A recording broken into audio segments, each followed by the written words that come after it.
Perfect. Okay. Hello and welcome everybody to this podcast. Today we have yet another very special guest on the show. Please everybody welcome Cory Woodward. Tim, great to be here. I appreciate you having me on and excited for this conversation we're going to get into. Hell yeah, same. So a lot of the people watching this are probably not going to know you. So how about you quickly introduce yourself, tell people what you do, who you are, and all that good stuff. Yeah, go ahead. Yes, so my name is Cory Woodward. I have been in sales and entrepreneurship for over 11 years now, my entire professional career.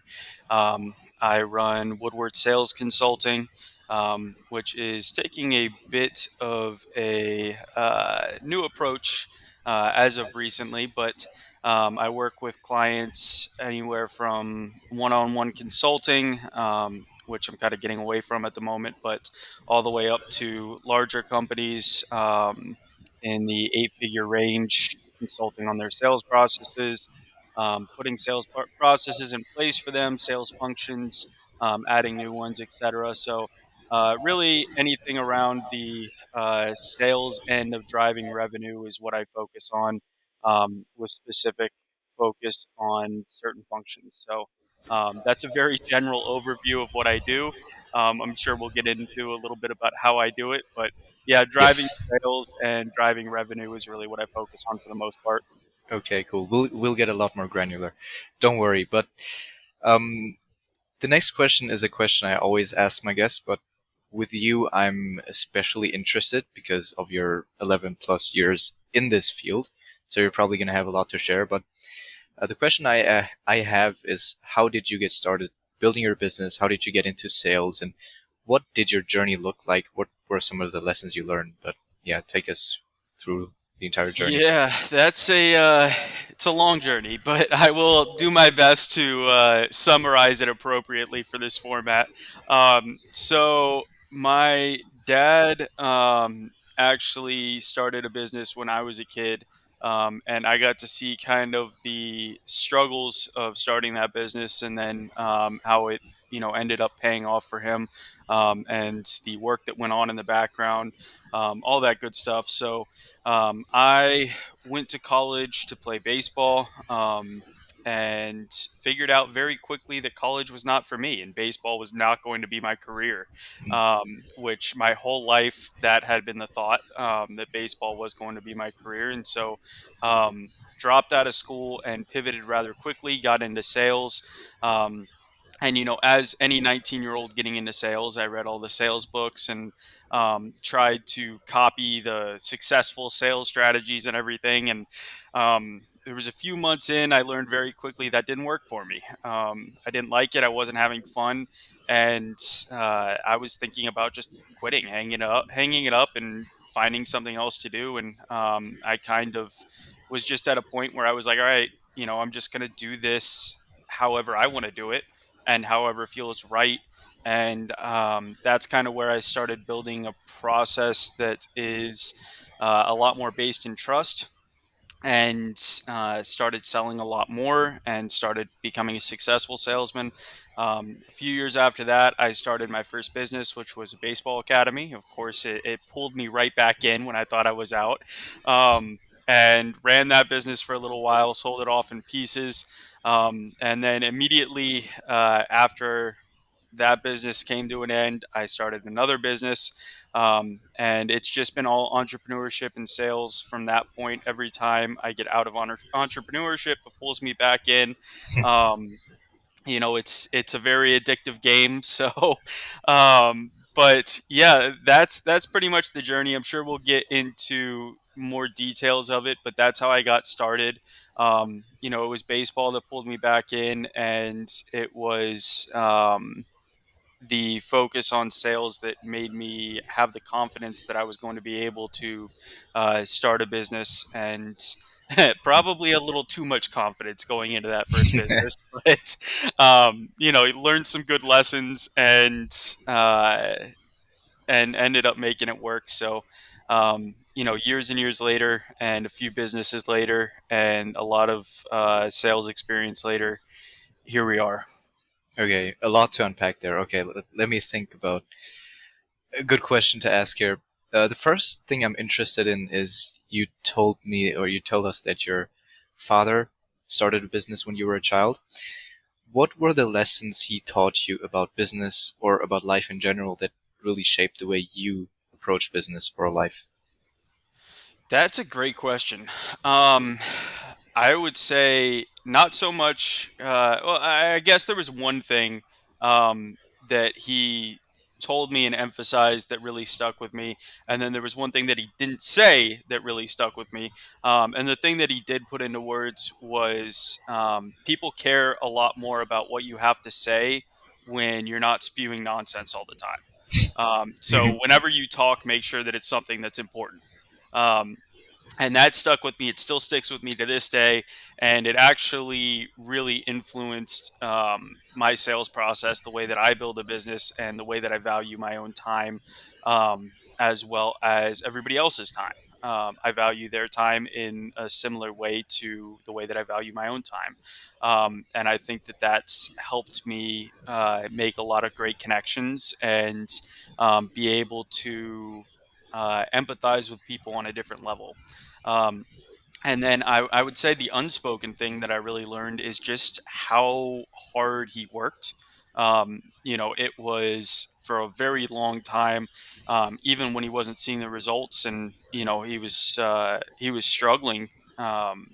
To provide for the family. It was never a question of if, it was a question of when. And it was just a matter of putting in more work. And so it was 12-hour days, 6 days a week, and um, really just taking on every single role in the business by himself until he could afford to properly train and bring people on that would execute at a level that he was satisfied with. So, those two things are probably the two biggest things that I took away from a childhood in a household held up by an entrepreneur. Mhm. That's very interesting. Like I always wonder, like the class where I come from, I'm basically middle class. There's nobody in my field that grew up with an entrepreneur father. So I always wonder how that is, especially if he just got started after you were born, you were still a child. That must be like something entirely different. All this uncertainty. You have small children that you need to take care of. I think that's very admirable and impressive by him. And you seem to have learned a lot of lessons from him, and part of the reason for your success, I'm assuming, is probably his work ethic and the lessons he taught you. Very cool to see. Let's talk about sales because obviously that's what you specialize in. That's what you help people with. Before we get into the nitty gritty of how to sell and all the stuff, we're going to talk about that. But why should companies or entrepreneurs focus on their sales process in the first place? Because I know of a lot of people that are not even aware that that might be a bottleneck in their business. So, what is the reason that we should focus on that?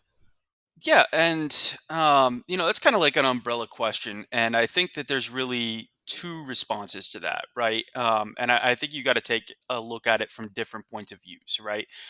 So if you're somebody that's just starting or trying to grow a business, right? Um, then in reality, like the focus on one-on-one one-on-one communication or one-on-one interactions, right? Which is what I consider more so to be the sales process. Other people have different sales processes, but if you want to just define it in that way, right?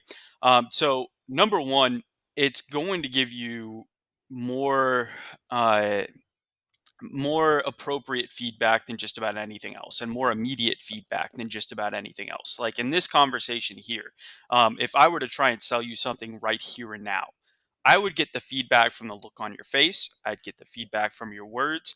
I would get the feedback from just about anything within this interaction, right? And if there was a point where I said, "Hey, this costs $20,000," and your eyes got really wide, and you were like, "Oh, well, I don't know about that," then of course that I know speaking to somebody with your qualifications and that price point is going to be something that I should hammer down on, right? Um, and so from that level, like you're learning a lot more about not just your own product, but also about the people that you're speaking with. And so that's really an overlooked part of it. And, building on that, the data that you collect, right? A lot of people neglect to collect data in a meaningful way. But at the end of the day, building a business and building up a book of business, building up a clientele and a sales pipeline is really just a long term data collection project. Um, and so the data that you collect from those interactions is going to be extremely valuable. Putting aside just the fact that the anecdotal interactions are valuable in and of themselves. And then from there, obviously, building your book of business, building a pipeline that you can actually, lay the bricks of and then build up from there is extremely important. And now I said that this was, more or less a two-parter. And so, the second part of that would be a business that's already in place, is already successful, and, is making money. Well, okay, why do you want to focus on your sales process? Well, it goes back to data collection, right? And it goes back to the return on investment. So, many companies out there, whether they know it or not, and a lot of successful companies do know it very well, they know that money is falling off the table within certain functions. And to a point, you have to accept that, right? But when you can say, okay, we are losing 10% of potential revenue here within this function, and that could equal millions of dollars, right? And so we're losing 10% of potential revenue within this function because of, well, we don't know why, right? And that's where, somebody like me, or that's where an internal auditor or whatever can go into a sales function, clean it up, and utilize the data that's being collected, and really take a process that's either too big or not yet in place and say, okay, this is the optimal way for it to, happen. Here are the numbers that are optimal when it comes to, the first part of the outcome, and then expand upon that, right? And you can do things with predictive data, and you could go in and clean up the techniques and everything along those lines. But at the end of the day, the sales process in general, once again, I always go back to the analogy of building it brick by brick, right? So if your bricks at the bottom of what you're building are weak, right, then your structure is not going to be nearly as strong. You're not going to be able to build it nearly as high, right? And so really, I think that that is the entire, you can go back to that metaphor and combine both of the scenarios that I just kind of played out, and really say that the sales process and the sales pipeline is the bricks that everything is being built upon. And that's not to get too deep into, launching a new product, launching a new function, right? Some companies want to launch like an SDR function where not as much is on their salespeople's plate. And so now their salespeople can focus on getting their now clients into fulfillment, right? And so there's a lot of little nuances there. But I think if we're going to generalize it, and for the purpose of time here, we probably should. But that foundation is really, building that foundation where you have the feedback that's going to be valuable to you, not just now, not just when you're talking to your next prospect or trying to make your next sale, but in 6 months, in a year, in 2 years. All of this is leading up to you being able to build that foundation higher. And what that foundation being higher means is a higher return on your investment, both for your time, your time capital, your financial capital, and your audience capital. Hmm, very interesting. Okay, thanks for that. What do you think are the biggest mistakes people make in their sales process? Everyone from solopreneurs to enterprise companies. What do you think are the biggest mistakes? Yeah, so I'm once again going to kind of answer that in a segmented way, because I think that there's a huge difference there. So, if we're talking about solopreneurs, and probably the majority of the audience for this podcast, people who are just starting their business, solo operators, whatever. Um, I think that the lack of value of time for both their prospect and for themselves is a huge mistake. And so that goes hand in hand with things like qualification. Um, and I think that another huge mistake is uh, making the wrong assumptions, right? So I'm a big fan of like assumptive selling, right? But I think that making the wrong assumptions, and to get a little bit more granular on that, oftentimes, it comes down to making assumptions about yourself rather than making educated assumptions about the prospect, right? And so there's a lot of advice that floats around out there like, hey, you should ask more questions, right? Instead of just pitching, you should ask more questions, right? And I think that on the surface, that's fantastic advice because you do want to learn a lot about your lead or your prospect, right? But a mistake that I see so often is people will take that advice a little too much to heart, right? And they'll get in a sales conversation, and all of a sudden, it's like one of those 90s cop shows where like the light is bright and they're leaning over the table and it's like, so what do you want to improve about your business? What are your goals for Q4? Like and it's just question after question after question, when in reality, you can ask the first question and it could be very, very clear that that is the most important thing. Like, hey, Tim, how do you plan to get more ghostwriting clients in the year 2025? Right. And you could tell me, oh man, well, that's something I've really been thinking on. And if our entire conversation is based around that, that's okay. I don't have to ask any more questions. I could just go back and forth with you on that specific point. Um, and so that's a mistake that I see a lot in terms of the solo operator um, type deal where they're not valuing their prospects' time first and foremost. And then they're just slinging questions for the sake of slinging questions, right? And what I mean when I say valuing the prospect's time is really like, assuming that the prospect's time is worth zero, right? If I reach out to you and I say, "Hey Tim, would love to get on a discovery call for 30 minutes to show you this product." Right? Okay, well, if your time is worth $200 an hour, I'm now asking you take the time that's worth $100 to you, right? With that in mind, what am I offering you in that scenario that's worth $100? Right? And that's a genuine question I'm asking you. Can you tell me what I'm offering you that's worth $100? Well, you're just gonna pitch me, I guess, and it's a product, but I wouldn't see the value in that if you just were to come up to me and just say like, "Look, here's my product. Can I have 30 minutes of your time?" Exactly. And the assumption there is that, and maybe I send you a landing page or something that spells out the information on the product. So the assumption there is that you're going to take the time to go dive into my product, figure out why it's important to you, and then commit 30 minutes more of your time. And that is a fantastic way to get into conversations with people who do not value their time highly and probably cannot afford your product, right? And so that's the biggest mistake. And then, it goes into asking interrogation room questions like the 90s cop TV show, like I said, where bullets of sweat are just pouring off them as they have this overhead light on.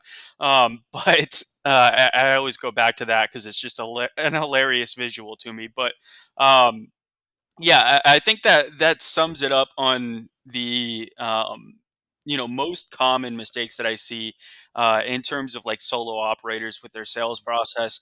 If we're going up to the enterprise level, it really is just accepting that uh, accepting that certain parts of your ROI model are going to be less than they should be, right? Just accepting that that money is going out the window because, oh, we're growing, not everything's going to be perfect. And of course, that's true, right? Not everything is going to be perfect, but it could be better, right? And once again, I've seen it with my own clients where they decided that it could be better, and that's a million two, two five, in a financial calendar year, where it's like, okay, like, yeah, we made it better. Like, not only did it, could it be better, but we made it better.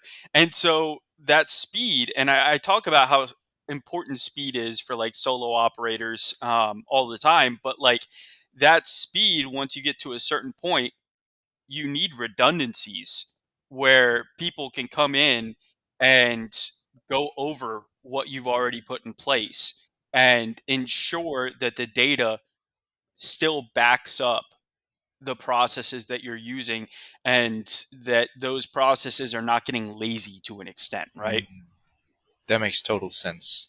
Okay, those are some very cool insights. Both of them very helpful. Especially like obviously the most people listening to this are going to be solo operators, so that's helpful. But a lot of the people are also going to be working with enterprise companies or trying to work with enterprise companies, so that's going to be useful. So you mentioned qualifying your prospects briefly, and I I'm personally confused as to what the best processes or steps are for qualifying prospects effectively. Are there any tips you have there? Any maybe SOPs or something you have in place for qualifying prospects effectively? Yeah, I think most of the time it's a lot more simple than people like make it out to be, right? And I think that it becomes simple once you're not scared of losing a lead, right? Um, and so leads are plentiful. Like, you can go on Twitter, and I don't know how many hundreds of millions of users there are on Twitter right now, but like there's a lot, right?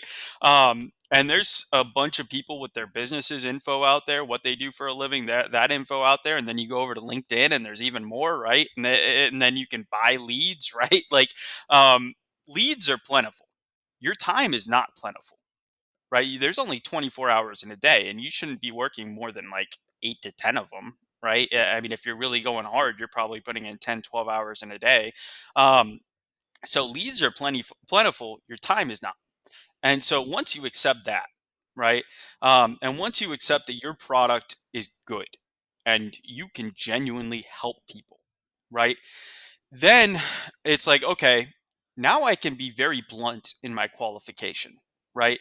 So once again, if I reach out to Tim, right, and I say, Tim, I can help you acquire more clients by building out a sales process, right? And you say, that sounds awesome, Corey. I would love to do that. Like, and I say, all right, well, here's what I'm going to do. Here's the reason why you should get on a call with me. I'd like to get on a call for 15 to 30 minutes of your time. And here's what I'm going to do to make that valuable to you. And you're like, oh my God, that sounds amazing. Let's do it. So, what's the next step there? You're probably going to send like a Calendly link or something, right? Some link to your schedule. Okay, well, perfect. Sign up here, answer the questions before you schedule, right? And so on those questions, a lot of people have like, oh, well, what do you do? What's your monthly revenue? This and that and the other thing. And monthly revenue is a fine qualifier, but also like, if their monthly revenue is 30K and their expenses are 35K, like, are they going to be looking to spend 5K with you? Probably not, right? So I like to do it in terms of just like, hey, what is your budget for this function, right? And if they answer, and let's say you charge, I don't know what your prices are, forgive me, but let's say you charge like 2K a month, Yep. right? Let's Yep. round it off. And you have the sections that they can select. It's like, my budget is 100 to 500 a month, 500 to 1,000, 1,000 to 1,500, 15 to 2,000, et cetera, right? Well, okay, if they select the one just underneath what your cost is, they could probably afford you, right? But if they select like 0 to 500, why are you getting on that call? Right? Like, why would you get on that call, unless you really want to like make a friend and you see their business growing quickly and you think that 6 months down the road they could be a part of your sales pipeline, right? Um, but that's the first step, is just being blunt in that process, and people are happy to answer that question. I've never had it with any of my clients or myself, and maybe my clients have had it and just haven't told me, but I doubt that to be the case. Um, where somebody has been like, "Oh, well, I'm not answering that budget question." Like it's just clear that if I'm going to provide this value for you on this call, if I'm going to take the time out of my day and you're going to take the time out of your day, let's make sure that we're on the same page here, right? And so that's the first part of it, and then you get into the qualification that's actually within the sales process, or not within the sales process. The first part is within the sales process, but within the one-on-one interaction, um, within the within the steps of making the sale. So if you get on a call, or whether you're trying to sell through DM or whatever the case may be, right now you go and confirm the information that they gave you, and now you can start a conversation about, okay, you are a good fit based on your budget. Now let's make sure that you're a good fit based on all the other factors. Because as someone who sells a service, I don't want to sell to you unless you are a good fit, right? That's going to make my life hell. That's going to make you upset. Like, I don't want that, man. I would rather just not take on a client than take on a client who's a bad fit. Um, so that's the general qualification process there, and how it leads into the actual um, first parts of the sale. Okay, interesting. So that's a form first, perhaps like a DM conversation beforehand, and then on call or in the sales conversation, you have like a second qualifying step. Is that right? Exactly. Okay. Exactly. And like, even if you're sending like cold emails, right, or email marketing, like, for them to book a meeting, they should still be going through a form. They Mm, should still be answering these questions, because once again, how do you value your time? Or if you have a closer, how do you value your closer's time? Right? yep, And if you value it appropriately, people shouldn't be able to waste it. And they shouldn't be yep. able to waste their own time either. Right? And if they're somebody who values their time appropriately enough to be able to afford you, then they don't want to waste their own time. So it's a mutual agreement here that my time is valuable, your time is valuable. Let's only take this next step if this is going to be valuable for both of us. Okay, perfect. I love that. Um, I have a question. What's your process for preparing for sales calls? This is something I often am confused about. Or do you even prepare at all? Definitely prepare. Yep. So I tweeted something out probably like 4 or 5 months ago, right? Um, and it was the ratio of your time spent to the ratio of your prospects' time spent should be at least like 3 to 1, right? And it's part of what I call like the weighted exchange of value that makes getting on this call worth it for them, right? So if the weighted exchange of value, um, all right, let's say this. Let's say that I don't give you a reason. I don't give you any expertise. Once again, we're going back to this question. I don't give you any expertise. I don't prepare for the call. I don't do anything post call aside from maybe, send you a payment link and say, hey, you should pay me. Um, like, what's going to be your motivation to continue on? Right? Like, the product has to be an absolute gangbusters, like, no brainer, right? And in reality, if you're reaching out to that person and they haven't found it on their own, that's not likely to be the case. You're likely going to have to convince them, not necessarily convince them, but like, uh, come to an agreement that this is going to help them. You're going to have to be excited about it, and they're going to have to be excited about it, right? So that preparation is part of that weighted exchange of value that is going to make it meaningful for them. And when you're the one reaching out, the weight falls to you, right? You're going to have to take on more weight. You're going to have to bring more value to the table to get them to sacrifice their time. Once again, that's if they value their time appropriately. If they don't, you shouldn't be on a call with them. So to prepare for that call, to answer your question more directly, yeah, man, like, there was one, it was a couple of months ago. It was a company that, I ended up working with, and I went 4, 5, 6 months into their archives trying to get, you know, anything that I could. I was watching hour-long videos, trying to get anything that I could to figure out what they needed, and not just what they needed, but what I could refer back to.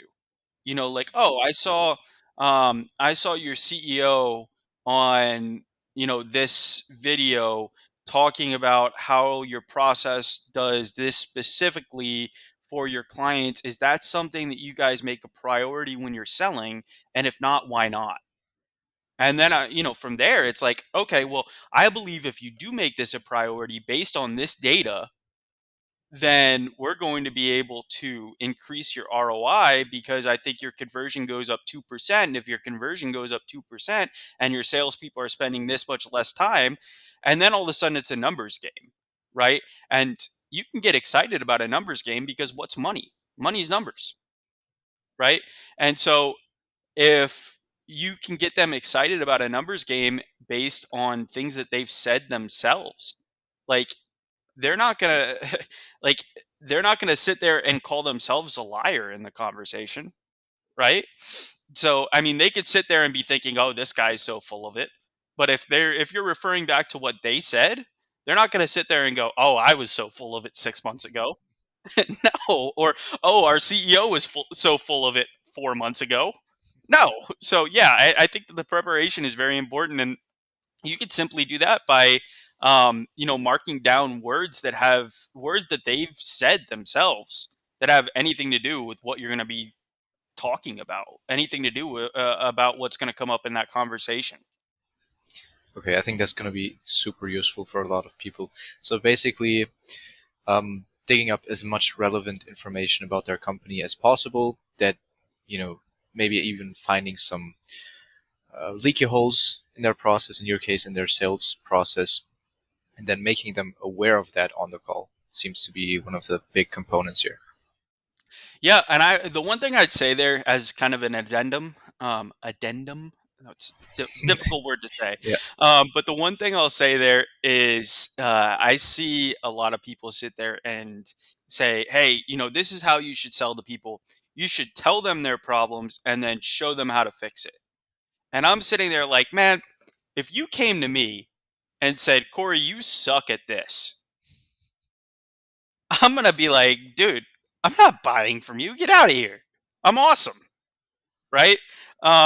So in reality, like everybody, and especially entrepreneurs, but everybody has an ego, right?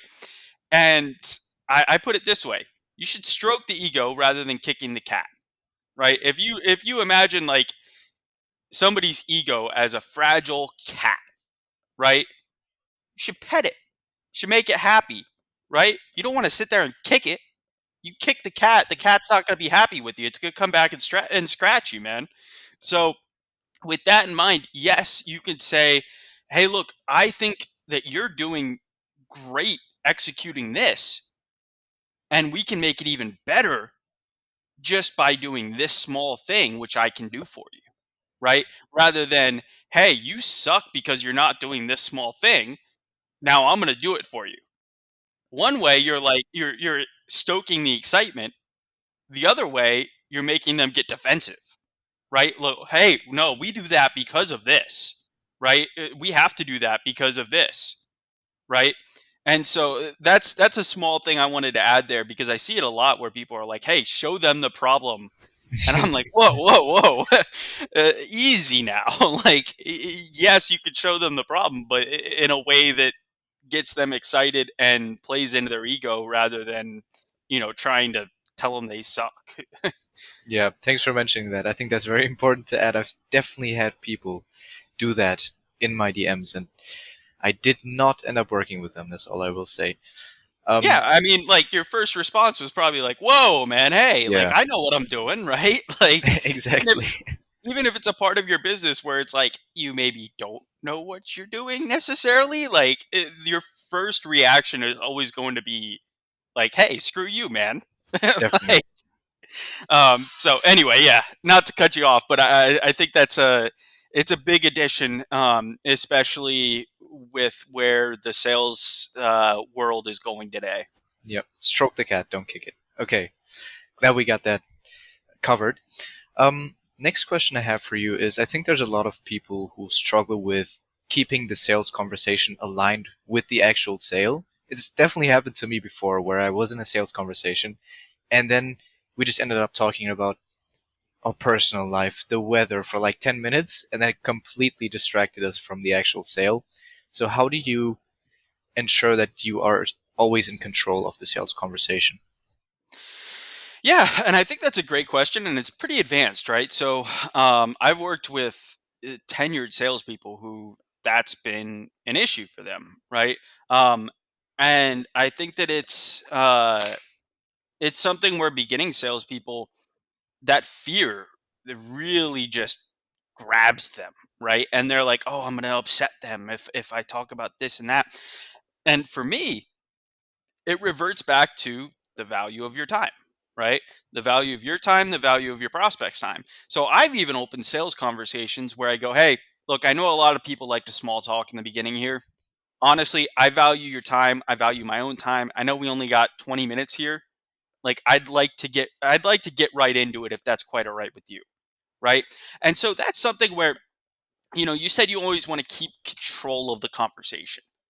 Yes, but also no, right? And it goes back to the cat named ego, right? Um, and so, do you want to dictate where the conversation is going? Absolutely, of course you do, right? But you also want to get permission to dictate that, right? Like, so, hey Tim, is it all right if I talk about this? Yep, Like, yeah, exactly. Okay, well now I have permission. And what are you going to say? No. You say, exactly. are you going to sit there and go, "No, I'd really like to talk about the weather today"? Like, Exactly. Yeah. no, probably not, man. Like, you know why you're on the call, and that's a big thing. A lot of people, and this is once again, solo operator mistake that I see. A lot of people will sit there and go, "Hey, you want to jump on a connection call?" And then they'll try and pitch you, right? And that's where, if you think you're just there to connect, if you don't know the point of this call, then that's where the sales anxiety comes in. And that's where you can't control the call in that way, right? You can't be like, "Hey, Tim, you like, we know why we're on this call. Like, let's make the most of our time here," right? No, you can't do that because you're on the call on false pretenses, right? So it goes back to leads are plentiful, and you just got to be straight up with people, right? Um, so to control the call, right? To go back to answering your question more directly, for me, it's just about redirecting and saying, "Hey, look, even if we get far off into the weeds, it's okay to let them talk about stuff, right? Let them enjoy the conversation. It doesn't have to be all business, right? But if we start getting off into the weeds, I may say, "Hey, Tim, I would really love to hear about this, but I think we'd be remiss if we didn't use our time here because I do value the time that you're giving me. And I want to make sure that if we are a good fit where this is something that could help you, that we really get into the conversation and we leave this call knowing if this is going to be a good fit for you or not. And if it's not, like I said, I'm happy to give you a recommendation in terms of which way to go." Cool. And it's like, how do you respond negatively to that? Yeah. It's very difficult to. That's very cool. So there's two components. Basically, the framing of the call first off, like don't frame it as a networking call. I've had people do this to me where they wanted to jump on a connection call and then they tried to sell me, but I wasn't really open to it. And I might have been open to it if they actually framed it as a sales call, but they didn't, and it just ended up coming across as kind of sleazy. But the second part is just this is the thing I really like, just being totally honest about the conversation, valuing both the prospects and your own time. Okay, that's very important for a lot of people to hear, I think. So thanks for mentioning that. Um, one of the moving towards the end, why do people freak out so much about mentioning the price of their product on call? And what's your take on this? It's a good question. Um, Once again, it goes back to leads are plentiful, right? And it goes back to a lack of qualification. So as we're walking through this call, we're seeing like I keep referring back to things, and it's because you talk about building that structure and having the base laid, right?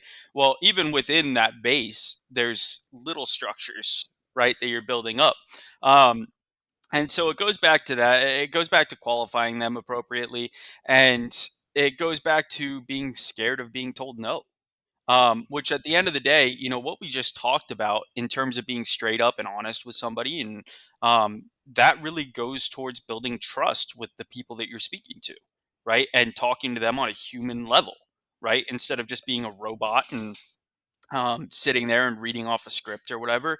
And so, with that in mind, like it's very difficult to build trust if you're not operating on the same wavelength, right? And so, um, people are scared to mention their price because they think they're going to lose their prospect. For me, I'm not scared of that. And that's one of the first things I say, right? I said there's the pre qualification. And the first thing I do on a call after the introduction is bring up the pre qualification and qualify them once again, right? And so part of that is going to be budget. So, let's pretend that you and I are having a sales conversation. Okay, so Tim, I saw that you marked that your budget is $5,000 a month, right? Is that about in the right range? Yeah, well, I don't really have a budget set for this, but I think we'd be able to spend somewhere in that range. Okay, perfect. Well, we do have solutions that fall within that range, right? So it's worth it for us to get into the details here. And so, with that in mind, what I'm going to do is make sure that you're a good fit for those solutions that fit your budget, right? And if you're not, I'm going to tell you that you're not. I'm not going to sell you something that's not going to work for you because at the end of the day, that's just going to be a headache for me, right? And at that point, you've built trust, right? You're building the trust. And so you compare that, right, to, and think of it this way, right? I'm a big metaphors guy, big analogies guy, right? Think of it as like a bar and a bar graph, right? And so now, if the cost is going to be somewhere in the $5,000 range, right? And you've established that at the beginning of the call, and even before the call, they had some idea based on what they clicked on their budget and the pre qualification. So now every piece of valuable information that you give them is going to be building towards that $5,000 price tag, right? And then eventually, once you get to a certain point, if you are a good fit, it's going to show an ROI that is greater than that $5,000, right? Now, you compare that to hiding the price, right? And you say, let's say you're hiding the price behind like a hill, right? There's a hill, you got to work your way up the hill and build all this value, and then they see the price, right? Well, that's just going to give them sales anxiety. And, I have a course where I have a module, and every single one on one client that I work with takes this course. It's the first thing they do. And I have a module, and I refer to it as the pink shirt module. And the reason why is this module took me 2 days, or this course took me 2 days to film. And so in the first day, I'm wearing a t shirt. And in the next day, I changed to a pink collared shirt, right? And within that module, I talk about how there's price anxiety, and then there's the ability to think through and compare the value of the price to the value of what you're talking about, right? And so when you're presented the price at the end of the call, right, you say, oh, all this great stuff, and you're going to get all of that we talked about for just $5,000 a month. How does that make you feel? Like, let's get going. And okay, you now have, as the prospect, you now have 30 seconds, not even, you got probably 5 seconds to now compare the value of what you've talked about to the cost, right? So, what is your reaction going? And I'm asking, this is not like a rhetorical question. I'm asking, if you have 5 seconds to make a decision, immediately, what do you want to do? Run away, not make the decision right now. You want to stall, Yep. right? And that's where you get the response, okay, well, let me think about it, right? And sometimes that's okay, right? You're not, if you're trying to sell a good fit, then you're not going to be sitting there and going, no, you can't think about it, right? But you want them thinking about it in terms of comparing that cost to what the ROI would be for that cost, right? Rather than, okay, so there's all of this, there's the pros, and then there's the cons. No, you want it to work together, right? And so You want them to be able to be thinking through the discussion that you're having with a backdrop of what the cost is going to be and what the return on that cost is going to be while you're having that discussion, right? And so that's going to lead to, okay, I believe we're a good fit, right? And what I'm going to do is send over the payment link because I'd love to get started Monday. I'm very excited about this. That's going to allow you to incite excitement and show excitement on your end, right? Rather than incite anxiety and show anxiety on your end, right? And that's such a big part of it. And to more directly answer your question, once again, kind of circle back here, people are scared of a no when they should just be searching for the correct fit. If they're not the right fit, you don't want to take them on anyway. Get the ugly stuff out of the way in the beginning, and so that you can build the excitement throughout the rest of the call. Hmm. Okay, beautiful answer. You quickly mentioned, or we quickly brushed over objections there. You have the term false objections. I've actually never heard anyone say that before you. So do you mind explaining what that means and how you deal with them? Yeah, so false objections, can't take credit for that one. It's pretty popular in the sales world, but um, false objections is exactly what I kind of just talked about with let me think about it, right? Is that a real objection? No, you can't directly address it unless you say, "Hey, look, there are ways to address it, but you're most likely addressing it to get to the next objection, to get to the real objection, right?" Or let me talk to my wife. This is a big investment. I got to talk to my wife. That one's a tough one, right? Um, I've joked with my good friend Nathaniel that I'm going to write a book that says it's titled, "Let me talk to my wife first." But yeah, there's the false objections, and what that means is it's basically a stall, or they're not giving you the real reason because they're embarrassed of the real reason. They don't want to discuss the real reason, and it means that you haven't done your job. You're not talking about the actual valuable things that are meaningful to them, right? And so a false objection could be anywhere from "let me think about it" to yeah, I gotta talk to my partner. I just don't know. Um, you know, uh, Maybe in quarter one, like things like that.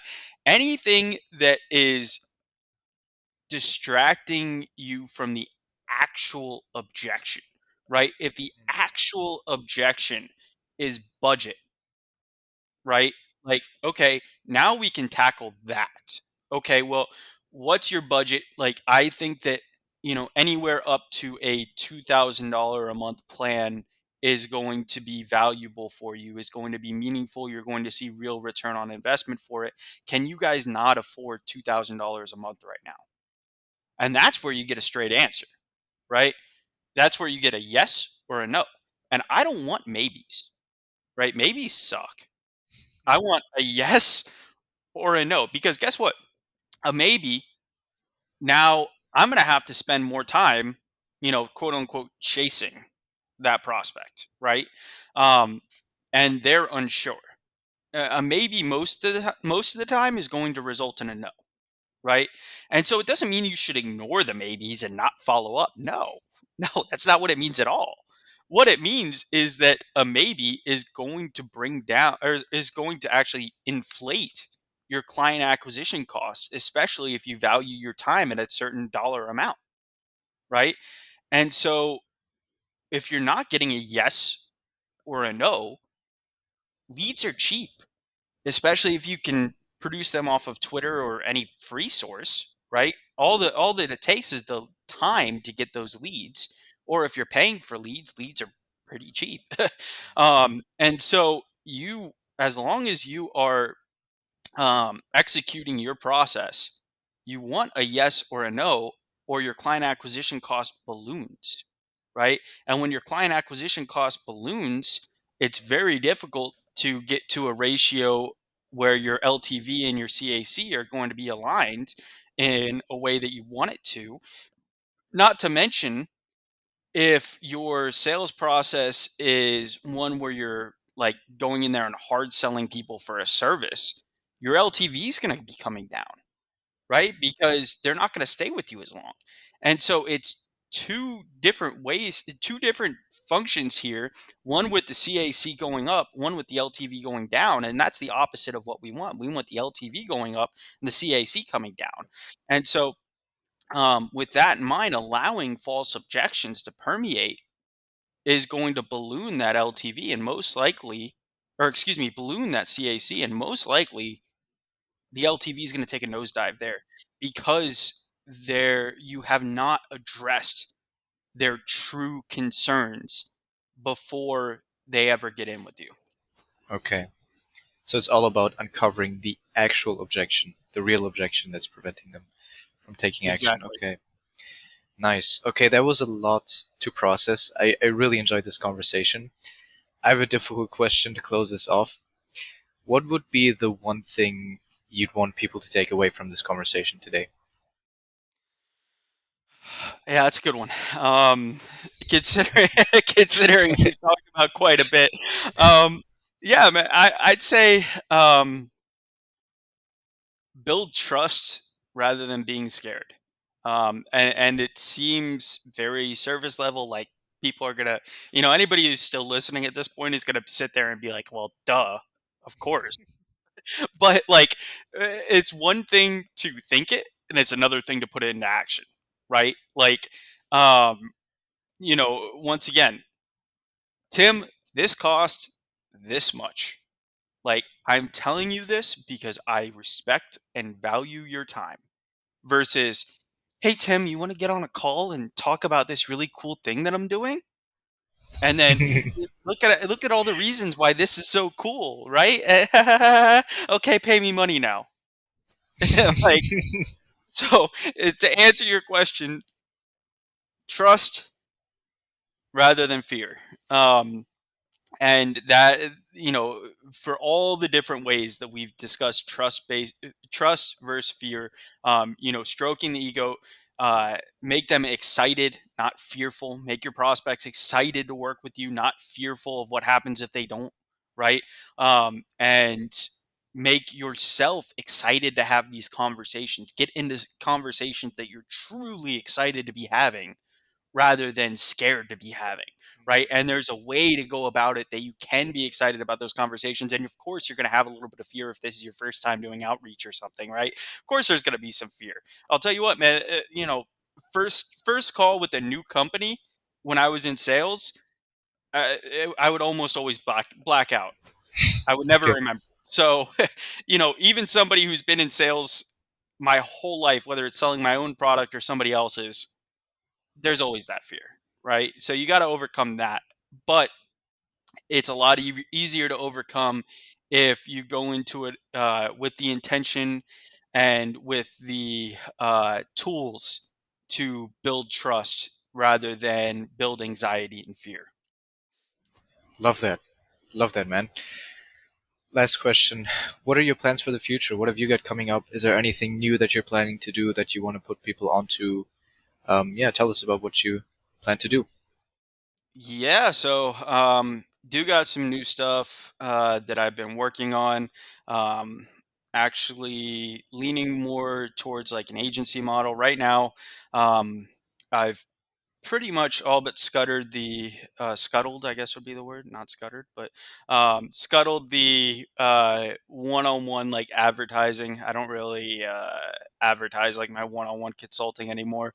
I work with mostly larger companies now, and of course I still have the one-on-one clients that have been with me for a long time, but um, and so I'm kind of moving towards outsourcing functions for companies and allowing businesses, whether they're small businesses, solo operators, whatever, to add sales functions, outsource their sales functions, and get in touch with more people via highly trained SDRs and things of that nature. So, yeah, some really cool stuff coming up that I would probably spend about a half hour talking about and bore people to death right now. But it is really cool for people who are looking to reach more businesses with true budgets, and reach real businesses in the real world that are operating at kind of a different level and have those conversations. What I'm going to do is going to be a lot about facilitating those conversations for people. So that's what I'm working on going into the new year, and I'm really excited to get it out into the world. Cool. Yeah, everyone check out Cory's Twitter, his website, everywhere you can find him. And yeah, thanks for being on, Cory. I really enjoyed this conversation. Yeah, me too, man. You asked the hard hitting questions, so I give you props for that. But it was very insightful. We were able to get in depth in some things. So great conversation, man. Happy to be here, and I really appreciate you having me on. Appreciate it, Cory.